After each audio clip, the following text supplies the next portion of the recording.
What's up everyone, my name is Biku and I'm here with a little bit of a different video today.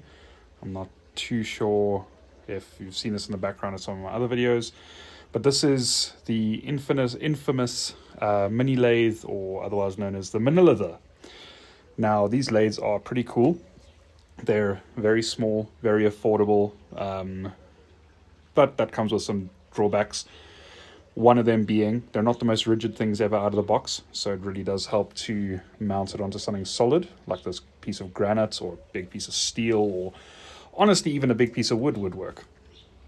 But one of the other kind of frustrating things about these that bigger lathes would have, and this doesn't have in any capacity, is, well, first off, these lathes have a power feed driven by this lead screw over here.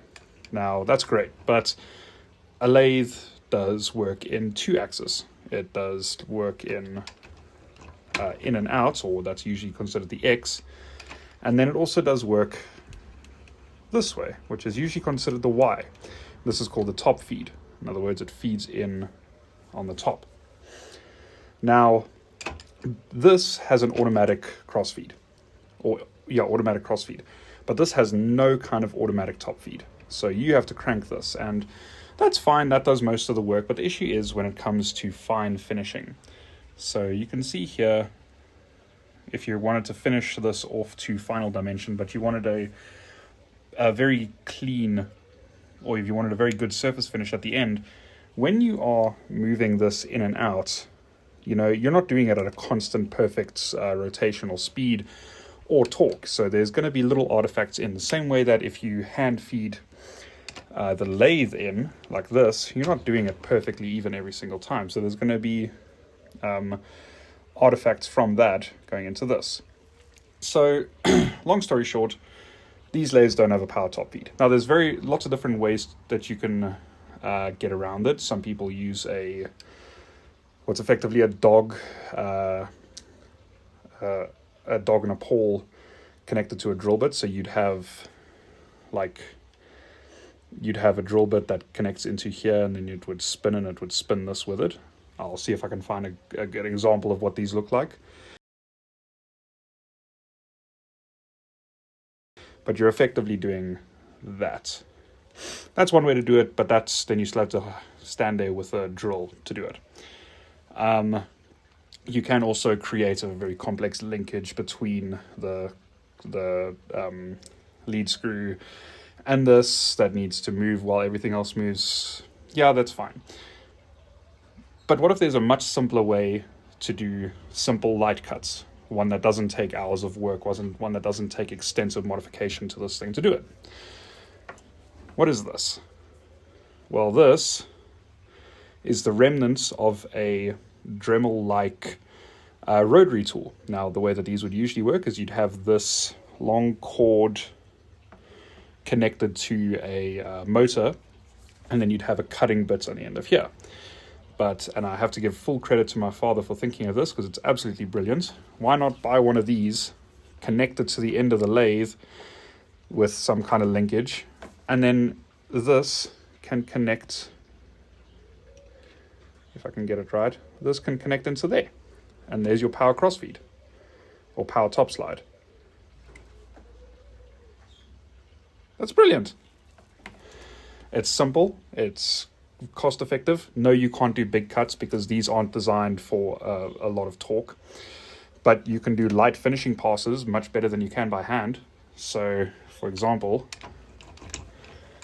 if you wanted to do a finishing cut on this piece, go back to where it starts. Now, one thing that I will say that this does benefit from, and most lathes benefit from, would be a lockout. So basically, it would just be like a nut or a screw that you drill into here to lock the carriage down while it's moving, because if you put too much force, it can just move. And what you would usually do, or what I would usually do, is lock the carriage to the lead screw and then put no power to the lead screw, because you can adjust it on this lathe. And that would mean that this is solid.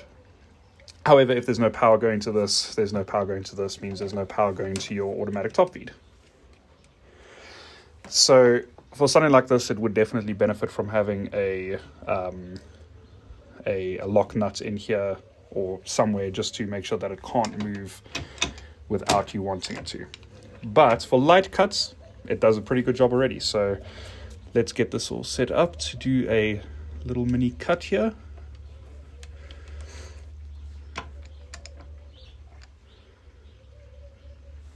So let's just have a look.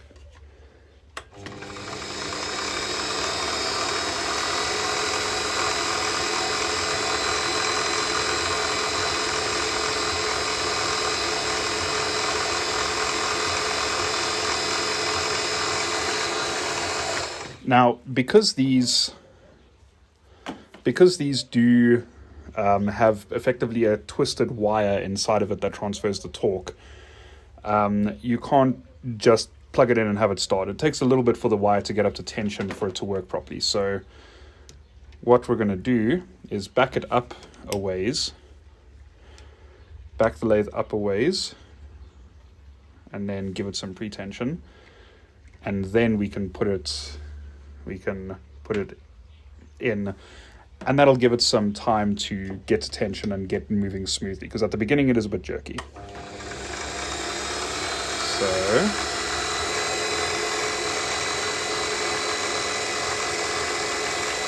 now you can see it's going, and it's going to do the cut.